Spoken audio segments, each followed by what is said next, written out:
ವಿಷಯಾಂತರವನ್ನು ಮಾಡುವುದು, ವಿಷಯವನ್ನು ಡೈವರ್ಟ್ ಮಾಡಿ ಬೇರೆ ವಿಚಾರದ ಬಗ್ಗೆ ಚರ್ಚೆ ಆಗಬೇಕು ಎನ್ನುವ ನಿಟ್ಟಿನಲ್ಲಿ ಅವರ ವಿಚಾರಧಾರೆಗಳನ್ನು ಹರಿಯಬಿಡ್ತಾರೆ.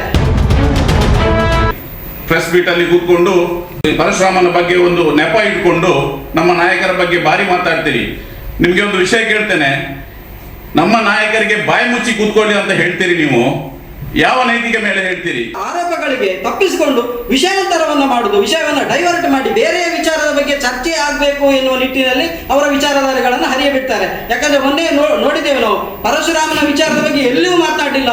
ಪರಶುರಾಮನ ವಿಚಾರ ಏನಾಗಿದೆ ಅಂತ ಎಲ್ರಿಗೂ ಗೊತ್ತಿದೆ. ನಾವು ಪದೇ ಪದೇ ಅದನ್ನು ಹೇಳ್ತಾ ಇದ್ದೇವೆ. ಪರಶುರಾಮನ ಥೀಮ್ ಪಾರ್ಕ್, ಬೈಲೂರಿನಲ್ಲಿರುವ ಉಮಿಕಲ್ ಬೆಟ್ಟದ ಮೇಲಿರುವ ಬೆಟ್ಟದಲ್ಲಿ ಪರಶುರಾಮನ ಥೀಮ್ ಪಾರ್ಕ್ ಆಗಬೇಕು, ಅಲ್ಲೊಂದು ಪರಶುರಾಮನ ಭವ್ಯವಾದ ಪ್ರತಿಮೆ ಆಗಬೇಕು ಅಂತ ಕಾರ್ಕಳದ ಯಾವೊಬ್ಬ ಪ್ರಜೆಯೂ ಕೂಡ ಸುನೀಲ್ ಕುಮಾರ್ ಅವರಿಗೆ ಅರ್ಜಿಯನ್ನ ಹಾಕಿಲ್ಲ ಅಥವಾ ಯಾರೂ ಕೂಡ ಮನವಿಯನ್ನ ಮಾಡಿಲ್ಲ. ಇದು ಸುನೀಲ್ ಕುಮಾರ್ ಅವರ ಸ್ವಂತದ ಒಂದು ಯೋಚನೆ ಮತ್ತು ಯೋಜನೆ.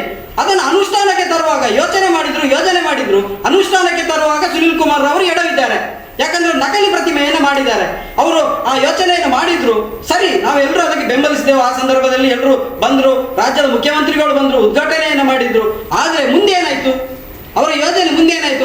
ಮಳೆಗಾಲ ಬಂದಾಗ ಅದರ ಬಣ್ಣ ಬದಲಾವಣೆ ಆಗಲಿಕ್ಕೆ ಶುರುವಾಯಿತು. ನಾ ಆರಂಭದಿಂದ ಹೇಳ್ತೇನೆ, ಆ ಪರಶುರಾಮನ ಪ್ರತಿಮೆಯ ಮೊದಲ ವಿವಾದ ಆರಂಭ ಆಗಿದ್ದು ಅದರ ಬಣ್ಣ ಬದಲಾವಣೆ ಆಯಿತು. ಬಣ್ಣ ಬದಲಾವಣೆ ಆದಾಗ ಇದೇ ಸುನೀಲ್ ಕುಮಾರ್ ಅವರು ಅದಕ್ಕೆ ಒಂದು ಸುತ್ತ ಟಾರ್ಪಾಲಿನ ಹೊದಿಕೆಯನ್ನು ಹಾಕಿ ಅದರ ಒಳಗೆ ಬಣ್ಣವನ್ನು ಬಳಿಯುವಂತಹ ಒಂದು ಕೆಲಸವನ್ನು ಮಾಡಿದ್ರು. ತಪ್ಪುಗಳಿದೆ, ನಕಲಿ ಪ್ರತಿಮೆ, ಇದನ್ನ ಮುಚ್ಚಿ ಹಾಕುವ ಪ್ರಯತ್ನವನ್ನ ಮಾಡಿದ್ರು. ಆನಂತರ ಈ ಸಂಶಯ, ಕಾರ್ಕಳದ ಜನತೆಗೆ ಇದರ ಬಗ್ಗೆ ಒಂದು ದೊಡ್ಡ ಸಂಶಯ ಆಯಿತು. ಮಳೆಗಾಲದಲ್ಲಿ ಬಣ್ಣ ಬಿಡುವಂತಹದ್ದು ಒಂದು ಪ್ರತಿಮೆ ಎಲ್ಲಾದ್ರೂ ಜಗತ್ತಿನಲ್ಲಿ ಇದೆಯಾ? ಕಂಚಿನ ಪ್ರತಿಮೆ ಆಗಲಿ, ಯಾವುದೇ ಪ್ರತಿಮೆ ಆಗಲಿ, ಒಂದು ಲೋಹದಿಂದ ಮಾಡಿರುವಂತಹ ಪ್ರತಿಮೆ ಬಣ್ಣ ಒಂದು ಬದಲಾವಣೆ, ಬಣ್ಣ ಬಿಡುವಂತಹ ಒಂದು ಇದೆಯಾ? ಎಲ್ಲಿಯಾದ್ರೂ ಉದಾಹರಣೆ ಇದೆಯಾ? ಕೇವಲ ಕಾಂಗ್ರೆಸ್ ನಾಯಕರ ವಿರುದ್ಧ ತೇಜೋವಧೆಯನ್ನ ಮಾಡುವುದಕ್ಕೋಸ್ಕರನೇ ಆ ಪತ್ರಿಕಾಗೋಷ್ಠಿಯನ್ನು ಅವರು ಸೀಮಿತಗೊಳಿಸಿದ್ರು. ಇದು ಖಂಡನಾರ್ಹ ಅಂತ ನಾವು ಕಾರ್ಕಳ ಬ್ಲಾಕ್ ಕಾಂಗ್ರೆಸ್ನ ಪರವಾಗಿ ಹೇಳ್ತೇವೆ. ಯಾಕಂದ್ರೆ ಅವತ್ತಿನ ಪತ್ರಿಕಾಗೋಷ್ಠಿ ಸಂಪೂರ್ಣ ಇದೊಂದು ಹತಾಶೆಯ ಪ್ರತೀಕ. ಅವರ ಮೇಲೆ ಬಂದಿರುವಂತಹ ಆರೋಪದಿಂದ ಪಾರಾಗಲು ಸುನೀಲ್ ಕುಮಾರ್ ಅವರು ತನ್ನ ಬೆಂಬಲಿಗರನ್ನು ಕಳಿಸಿ ಕಾಂಗ್ರೆಸ್ ನಾಯಕರ ವಿರುದ್ಧ ಆರೋಪವನ್ನು ಮಾಡುದು. ಯಾಕಂದ್ರೆ ಅದೊಂದು ಮಾತಿದೆ, ತನ್ನ ಕೋತಿ ತಾನು ಬೆಣ್ಣೆ ತಿಂದು ಆಡಿನ ಮೂತಿಗೆ ಒರೆಸಿದಂತೆ. ಅದೇ ಆ ರೀತಿ ಆಯ್ತು. ಇವರು ಮಾಡಿದ ಆರೋಪಗಳನ್ನ ಕಾಂಗ್ರೆಸ್ ನಾಯಕರ ಮೇಲೆ, ಕಾಂಗ್ರೆಸ್ ಪಕ್ಷದ ಮೇಲೆ ಒಂದು ಹಚ್ಚುವಂತಹ ದುಷ್ಕೃತ್ಯವನ್ನು ಅವತ್ತಿನ ಪತ್ರಿಕಾಗೋಷ್ಠಿಯಲ್ಲಿ ಮಾಡಿದ್ದಾರೆ. ಅವರ ಆ ಒಂದು ಕೃತ್ಯವನ್ನು ನಾವು ಖಂಡಿಸ್ತೇವೆ. ಮತ್ತು ಇನ್ನೊಂದು ವಿಚಾರ, ಅವತ್ತು ನಮ್ಮ ನಾಯಕರಾದ ಉದಯ ಶೆಟ್ಟಿ ಮುನಿಯಾಲ್ರ ಬಗ್ಗೆ ಅವತ್ತಿನ ಅವರ ಪದಾಧಿಕಾರಿಗಳು ತುಂಬಾ ಹಲವಾರು ಆರೋಪಗಳನ್ನು ಮಾಡಿದರು. ಇದು ಎಲ್ಲವೂ ಸತ್ಯಕ್ಕೆ ದೂರವಾಗಿರುವಂತಹದ್ದು. ಯಾಕಂದ್ರೆ ಉದಯ ಶೆಟ್ಟಿ ಮುನಿಯಾಲ್ರವರು ಅತ್ಯಂತ ಸುಸಂಸ್ಕೃತ, ಸದ್ಗುಣ ಸಂಪನ್ನರಾಗಿರುವಂತಹ ಒಂದು ಮನೆತನದ ಹಿನ್ನೆಲೆಯಿಂದ ಬಂದಿರುವವರು. ಅವರ ದೈನಂದಿನ ದಿನಚರಿಗಳಿರ್ಬೋದು, ಅವರ ಒಟ್ಟು ಜೀವಮಾನದ ಒಟ್ಟು ಸಾಧನೆಗಳಲ್ಲಿ ಅವರು ಯಾವತ್ತೂ ಕೂಡ ಅಪ್ಪಿತಪ್ಪಿಯೂ ತಪ್ಪಿ ನುಡಿಯುವಂತಹದ್ದು ಅಥವಾ ಅನ್ಪಾರ್ಲಿಮೆಂಟರಿ ಆಗಿ ಮಾತಾಡಿರುವಂತದ್ದು ಯಾವುದೂ ಕೂಡ ಇಲ್ಲ.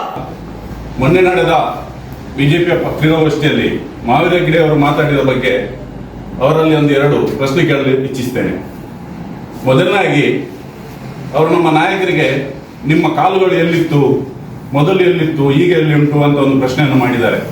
ಮಾವಿರ ಹೆಗ್ಡೆ ಅವರೇ, ನಾನು ನಿಮಗೆ ಈ ಮೂಲಕ ಪ್ರಶ್ನೆ ಕೇಳೋದಂದ್ರೆ, ನಿಮ್ಮ ಕಾಲಲ್ಲ, ಇದಕ್ಕಿಂತ ಮೊದಲು ನಿಮ್ಮ ದೇಹ ಎಲ್ಲಿತ್ತು ಅಂತ ನೀವು ಸ್ಪಷ್ಟನೆ ನೀಡಬೇಕಾಗ್ತದೆ. ನೀವು JDS ಅಲ್ಲಿ ಪಂಚಾಯತ್ ಸದಸ್ಯರಾಗಿ, APMC ಅಧ್ಯಕ್ಷರಾಗಿ ಬಿಜೆಪಿಗೆ ಸೇರಿಕೊಳ್ಳುತ್ತೀರಿ. ಬಿಜೆಪಿ ಸೇರಿಕೊಳ್ಳುತ್ತಿದ್ದಂತೆ ನಿಮಗೆ ಉಳಿದೆಲ್ಲ ಕಾರ್ಯಕರ್ತರು, ತುಂಬಾ ಕೆಲಸ ಮಾಡಿರುವಂತಹ ಕಾರ್ಯಕರ್ತರನ್ನು ಬಿಟ್ಟು ನಿಮಗೆ ಅಧ್ಯಕ್ಷ ಸ್ಥಾನವನ್ನು ನೀಡ್ತಾರೆ. ಅದಕ್ಕೆ ನೀವು ಯಾವ ತಂತ್ರ ಉಪಯೋಗಿಸಿದ್ದೀರಾ ಅಂತ ನೀವು ಸ್ಪಷ್ಟನೆ ನೀಡಬೇಕಾಗ್ತದೆ ಬಿಜೆಪಿಯ ಕಾರ್ಯಕರ್ತರಿಗೆ. ಅದನ್ನು ನೀವು ಮೊದಲು ನೀಡಿ, ನಿಮ್ಮ ಬಟ್ಟಲನ್ನು ನೀವು ಮೊದಲು ನೋಡಿ ಅಂತ ನಾನು ಈ ಮೂಲಕ ನಿಮಗೆ ತಿಳಿಸ್ಲಿಕ್ಕೆ ಇಷ್ಟಪಡ್ತೇನೆ. ಹಾಗೆ ಇನ್ನೊಂದು ಮಾತು ಹೇಳಿದ್ರು ನಮ್ಮ ನಾಯಕರಿಗೆ, ನೀವು ಬಾಯಿ ಮುಚ್ಕೊಂಡು ಕೂತ್ಕೋಬೇಕು ಅಂತ.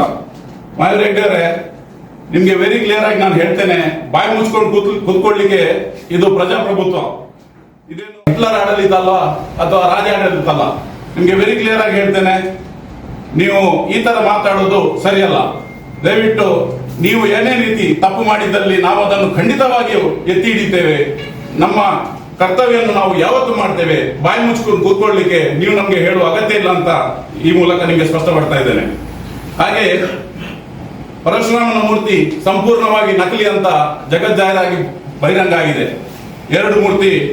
ಒಂದು ಮೂರ್ತಿಯ 2 ಕಾಲುಗಳು ಉಮಿಕಲ್ ಬೆಟ್ಟದ ಮೇಲೆ ಇದೆ. ಅದೇ ರೀತಿ ಇನ್ನೂ 2 ಕಾಳುಗಳು ಬೆಂಗಳೂರಿಂದ ಬಂದಂತೂ ಸ್ಟೇಷನ್ ಅಲ್ಲಿದೆ. ಹಾಗಾಗಿ ಯಾರು ಅದರ ಬಗ್ಗೆ ಸ್ಪಷ್ಟನೆ ನೀಡುವ ಅವಶ್ಯಕತೆ ಇಲ್ಲ. ಅದು ನಕಲಿ ಎಂದು ಇಡೀ ಜಗತ್ತಿಗೆ ಬಹಿರಂಗ ಆಗಿದೆ. ಹಾಗಾಗಿ ನೀವು ಮೊದಲು ಅದನ್ನು ಒಪ್ಪಿಕೊಳ್ಳಿ.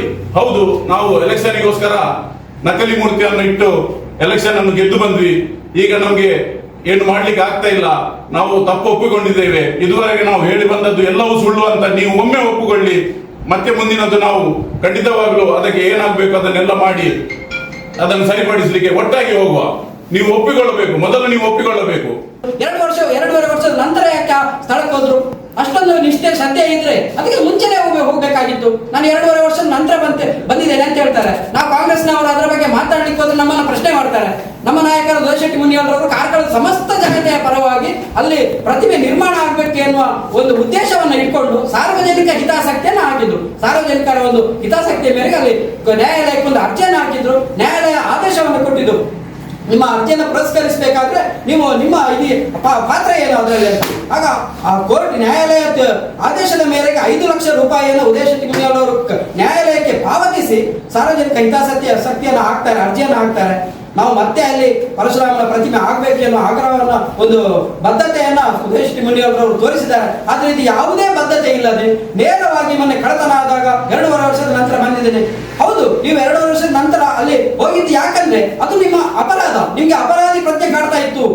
ನಿಮ್ಗೆ ಅಲ್ಲಿ ಮಾಡಿದ ಜನರಿಗೆ ಮಾಡಿದ ಮೋಸದ ಅಪರಾಧಿ ಪ್ರಜ್ಞೆ ಕಾಡ್ತಾ ಇದ್ದ ಕಾರಣದಿಂದಾಗಿ 2.5 ವರ್ಷ ನೀವು ಅಷ್ಟು ದೊಡ್ಡ ಆರೋಪ ಬಂದಾಗಲೂ ನೀವು ಹತ್ತಿರ ಸುಳಿಲಿಲ್ಲ. ಯಾಕಂದ್ರೆ ಆತ್ಮಸಾಕ್ಷಿ ಅಂತ ಇರ್ತದೆ. ನಾವು ತಪ್ಪು ಮಾಡಿದ್ರೆ ನಾವು ಅದನ್ನ ಆತ್ಮಸಾಕ್ಷಿ ನಮ್ಮನ್ನು ಬಿಡುದಿಲ್ಲ ಅಲ್ಲಿ ಹೋಗ್ಲಿಕ್ಕೆ. ಅದಕ್ಕೋಸ್ಕರ ಸುನಿಲ್ ಕುಮಾರ್ ಅವರು ಒಂದು 2 ವರ್ಷದ ನಂತರ ಅಲ್ಲಿ ಹೋಗಿ ಇವರ ಆರೋಪ ದೊಡ್ಡ ಮಟ್ಟದಲ್ಲಿ ಬಂದಾಗ ಕಾಂಗ್ರೆಸ್ ನಾಯಕರ ವಿರುದ್ಧ ತೇಜೋವಧೆ ಮಾಡುವಂತಹ ಷಡ್ಯಂತ್ರವನ್ನು ಮಾಡಿದ್ದಾರೆ. ಎಲ್ಲ ಇವರ ಬಿಜೆಪಿಯ ಪದಾಧಿಕಾರಿಗಳ ಅಲ್ಲಿನ ಸುನಿಲ್ ಕುಮಾರ್ ಅವರ ಹಿಂಬಾಲಕರ ಈ ಕೃತ್ಯವನ್ನು ನಾವು ಖಂಡಿಸ್ತೇವೆ. ಅದೇ ರೀತಿ ಮತ್ತೆ ಅಲ್ಲಿ ಪರಶುರಾಮನ ಪ್ರತಿಮೆ ನಿರ್ಮಾಣ ಆಗಬೇಕು.